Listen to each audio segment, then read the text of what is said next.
Assalamualaikum warahmatullahi wabarakatuh. Halo teman-teman semua, perkenalkan nama saya Aisyah Nurhatifa Lubis dengan NIM 20 10 11 60 12 dari kelas Ekonomi Industri Halal B. Kelas saya diampu oleh Bapak Muhammad Anwar Fatoni LC MA CDIF.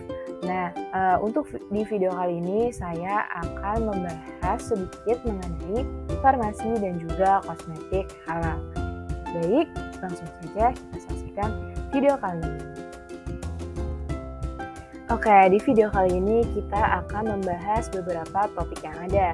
Yang pertama yaitu pengertian, yang kedua konsumsi global muslim terhadap farmasi kosmetik halal, yang ketiga yaitu peluang serta tantangan klaster farmasi dan kosmetik halal berdasarkan ekosistem, yang keempat yaitu kunci utama mengembangkan industri farmasi dan kosmetik global, yang kelima yaitu quick wins klaster farmasi dan juga kosmetik halal, yang keenam yaitu tips memilih kosmetika halal dan farmasi halal, dan yang terakhir yaitu kesimpulan. Oke, lanjut ke pengertian dari farmasi dan kosmetik halal itu sendiri. Farmasi dan kosmetik halal merupakan produk yang terbuat dari bahan yang sesuai dengan syariat Islam. Kandungan itu bebas dari unsur binatang yang diharamkan dan yang disembelih tidak sesuai dengan tuntutan Islam. Komoditas itu harus diproduksi dan diproses menggunakan alat yang tidak tercampur oleh zat yang tidak sesuai dengan syariat.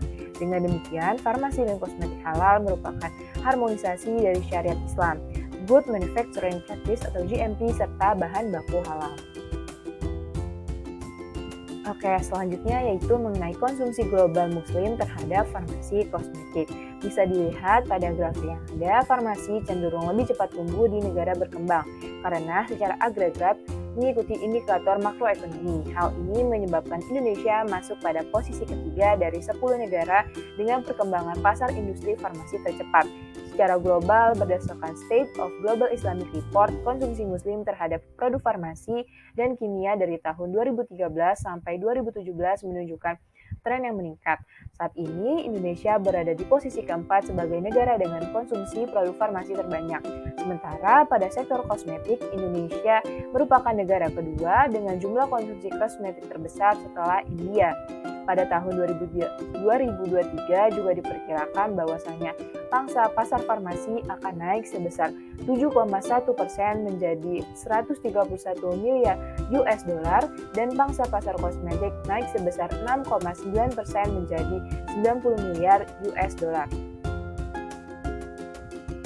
Dengan tren yang kian meningkat, perusahaan multinasional mulai menyasar pasar muslim dengan mengeluarkan berbagai macam produk halal. Dalam bidang farmasi sendiri, perusahaan farmasi Korea contohnya bekerja sama dengan perusahaan Iran untuk memproduksi produk-produk biofarmasi. Japas MC Biotech juga berusaha untuk memperoleh sertifikasi halal dari Brunei Darussalam dan menjual produknya kepada masyarakat muslim. Next, ada peluang dan tantangan klaster farmasi dan kosmetik halal berdasarkan ekosistem, di mana dibagi menjadi beberapa aspek yang ada. Aspek yang pertama yaitu permintaan dan pasar. Peluang dari permintaan dan pasar itu sendiri pertumbuhan jumlah umat muslim Indonesia dan dunia yang terus mengalami peningkatan. Yang kedua yaitu target pasar di Indonesia sangat besar dengan pertumbuhan masyarakat kelas menengah 7-8% per tahun sehingga daya beli pun akan meningkat. Lalu meningkatnya tren konsumsi produk kecantikan. Sementara untuk tantangan dari permintaan dan pasar itu sendiri, produk multinasional yang mulai menggarap sektor kosmetik halal, lalu akses ke pasar internasional yang masih kecil. Yang ketiga yaitu kurangnya riset mengenai pergerakan pasar, segmentasi dan selera pasar. Yang keempat yaitu kosmetika palsu yang beredar di pasaran. Dan yang kelima tingginya ketergantungan industri terhadap bahan baku impor. Lalu aspek selanjutnya yaitu teknologi dan informasi, di mana peluangnya yaitu perkembangan teknologi yang pesat dan berkembangnya e-commerce serta media. Lalu untuk tantangan itu sendiri yaitu pemanfaatan teknologi informasi yang masih rendah di kalangan masyarakat. Lalu aspek yang ketiga yaitu mengenai regulasi. Peluang dari regulasi ini sendiri yaitu adanya dukungan pemerintah terhadap industri halal secara umum melalui Undang-Undang Nomor 33 Tahun 2014. Lalu peluang yang kedua yaitu terdapat strategi dan juga kebijakan pemerintah terkait dengan farmasi dan kosmetik halal yang diusung kementerian dan lembaga terkait. Sementara untuk tantangannya itu sendiri yaitu adanya kebijakan antar kementerian dan lembaga pemerintah yang saat ini masih belum selaras.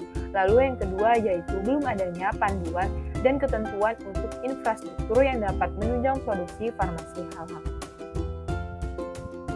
Selanjutnya untuk aspek yang keempat yaitu kerjasama dengan sektor lain, di mana peluang pada aspek ini yaitu adanya peluang co-branding dengan sektor pariwisata halal dan adanya peluang co-marketing dengan sektor media dan rekreasi.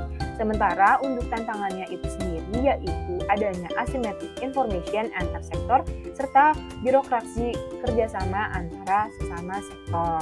Lalu aspek yang kelima yaitu pembiayaan. Peluangnya yaitu semakin banyaknya platform alternatif pembiayaan, lalu peluang kolaborasi dengan lembaga perbankan dan keuangan syariah, serta semakin banyaknya skema pembiayaan yang ramah IKM.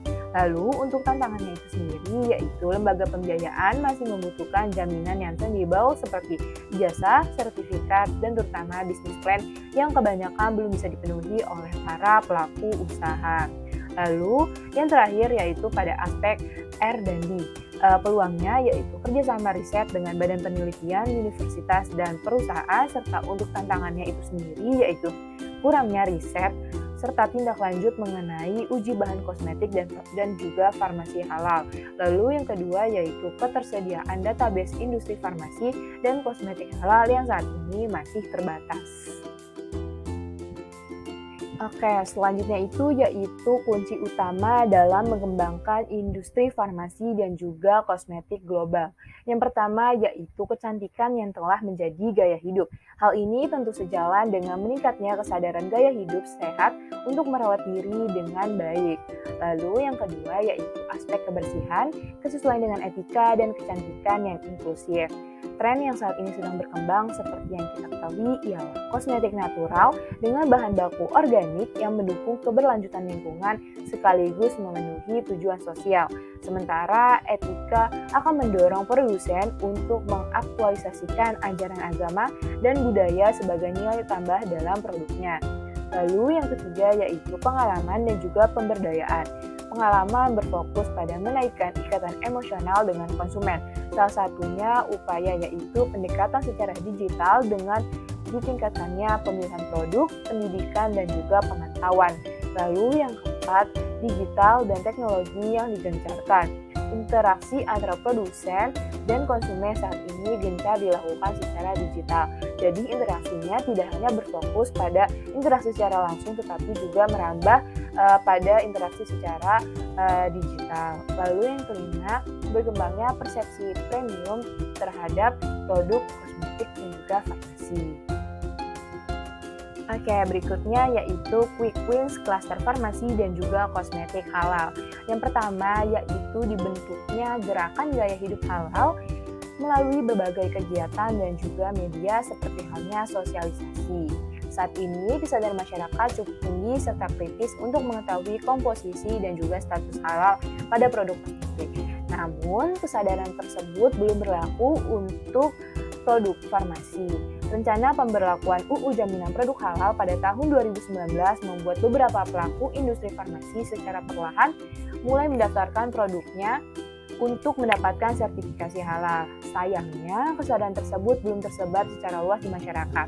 Kesadaran untuk konsumsi produk farmasi dan juga kosmetik halal harus disosialisasikan kepada seluruh lapisan masyarakat sehingga menciptakan permintaan yang tinggi dan akan meningkatkan produk farmasi dan juga kosmetik halal. Lalu selanjutnya yaitu kerjasama dalam bentuk harmonisasi kebijakan antara BPOM dan juga LPPOM terkait peredaran obat dan kosmetika halal. BPOM dan LPPOM merupakan lembaga yang mengatur, mengawasi, serta mengkaji peredaran farmasi dan kosmetik di Indonesia. Kerjasama dan harmonisasi peraturan akan menguatkan industri farmasi dan juga kosmetik halal. Lalu yang ketiga yaitu pengelompokan bahan baku yang terindikasi tercampur atau mengandung bahan haram atau tidak jelas status halalnya. Pengelompokan bahan baku dilakukan untuk memudahkan proses sertifikasi halal pada produk farmasi dan juga kosmetik. Melansir website halalmui.org, berikut 6 tips memilih kosmetik halal menurut Lembaga Pengkajian Pangan, Obat-obatan, dan juga Kosmetika LPPOM MUI. Yang pertama yang harus diperhatikan oleh teman-teman yaitu memeriksa logo halal pada kemasan. Cara paling mudah untuk mengecek status halal pada sebuah produk kosmetik ialah dengan melihat logo halal yang terdapat pada kemasannya. Sebelum memutuskan untuk membeli kosmetik ataupun obat-obatan, tentunya teman-teman harus memeriksa logo halal yang ada pada kemasan. Jadi kalau misalnya di dalam kemasan tersebut belum terdapat logo halal, teman-teman harus berhati-hati ya. Lalu yang kedua yaitu memperhatikan komposisi serta bahan utama dari produk yang akan teman-teman beli. Ketika sedang menggenggam sebuah produk kosmetik, jangan sungkan juga untuk melihat-lihat bagian komposisinya. Pastikan komposisi dari bahan-bahan tersebut aman untuk dikonsumsi. Lalu yang ketiga, teman-teman harus mengingat bahwasanya produk yang 100% alami belum tentu merupakan produk yang 100% halal. Produk kosmetik dengan label 100% alami seringkali dianggap bahwa produk tersebut sudah merupakan produk yang halal, padahal hal ini belum tentu terjamin. Nah, pasalnya tidak hanya tumbuh-tumbuhan saja yang bersifat alami, melainkan ekstrak hewan juga dikategorikan sebagai bahan yang natural. Terdapat beberapa bahan yang dianggap meragukan karena biasanya berasal dari hewan. Tuh. Lalu yang keempat yaitu memilih produk yang sudah bersertifikat legal. Selain label halal, penting juga buat teman-teman semua sebagai konsumen untuk memilih kosmetik dan juga obat-obatan yang telah memiliki sertifikat legal. Tanda sebuah produk sudah dikatakan legal yaitu dengan adanya nomor pendaftaran dari Badan Pengawas Obat dan Makanan atau BPOM. Selanjutnya yaitu dengan melakukan pengecekan nama dan juga alamat produsen. Nah, tujuannya untuk memberikan kemudahan akses bagi konsumen untuk memperoleh informasi lanjutan mengenai produk yang bersangkutan. Jadi kita jadi tahu nih di mana tempat bahan-bahan itu diambil, tempat bahan-bahan itu diproduksi gitu. Lalu yang keenam yaitu menghindari produk yang komposisinya terindikasi non-halal. Dengan cara melakukan pengecekan secara detail memang sangat perlu dilakukan. Nah, hal ini tujuannya guna menghindari produk kosmetik dan juga farmasi yang tidak sesuai. Ada beberapa bahan yang sudah ditetapkan haram oleh LPPOM MUI dan juga wajib untuk dihindari. Bahan tersebut seperti halnya sodium heparin dan juga plasenta, yang mana sodium heparin berasal dari babi, sementara plasenta biasanya berasal dari manusia. Jadi teman-teman harus memastikan nih produk-produk, jangan sampai produk yang kita pakai ternyata merupakan sudah tercampur dengan bahan-bahan yang tidak boleh seperti halnya babi dan juga manusia. Baik, untuk kesimpulan pada penjelasan video saya kali ini yaitu industri farmasi berawal dari adanya peraturan pemerintah nomor 51 tahun 2009 tentang pekerjaan kefarmasian. Saat ini obat-obatan halal diperkirakan telah menyumbang hampir sepertiga dari total pendapatan pasar halal global. Jumlah produk perawatan kesehatan dan juga obat-obatan merupakan penawaran gaya hidup potensial oleh industri halal yang telah menunjukkan kinerja pertumbuhan yang mengesankan. Oleh karena itu, ada peluang besar bagi sektor ini untuk memasuki industri farmasi global. Sementara untuk kosmetik halal sendiri merupakan salah satu produk yang dapat dikembangkan, mengingat jumlah penduduk muslim perempuan di Indonesia juga sangat potensial sebagai konsumen produk kosmetik halal lokal. Jumlah penduduk ini akan sangat mempengaruhi perkembangan industri halal khususnya kosmetik. Karena menurut kebiasaannya kebanyakan wanita suka menggunakan berbagai jenis kosmetik. Walaupun pada dasarnya tidak hanya wanita yang menggunakan kosmetik, tapi pria juga cenderung menggunakan beberapa kosmetik seperti halnya bedak. Nah, masa pandemi COVID-19 merupakan masa yang tepat untuk pemerintah agar memanfaatkan potensi industri halal sebagai tonggak perbaikan suatu tatanan perekonomian di Indonesia. Mengingat Indonesia memiliki peluang yang sangat besar dalam mengembangkan industri halal karena penduduk muslimnya yang sangat banyak. Sektor industri halal yang ada haruslah diolah dengan baik dan seoptimal mungkin agar dapat melebarkan sayapnya ke dunia. Sekiranya itu saja paparan materi yang dapat saya sampaikan. Saya mengucapkan mohon maaf yang sebesar-besarnya apabila terdapat kesalahan dan kekurangan dalam penyampaian materi maupun informasi pada video kali ini. Kurang lebihnya mohon maaf. Wassalamualaikum warahmatullahi wabarakatuh. Terima kasih.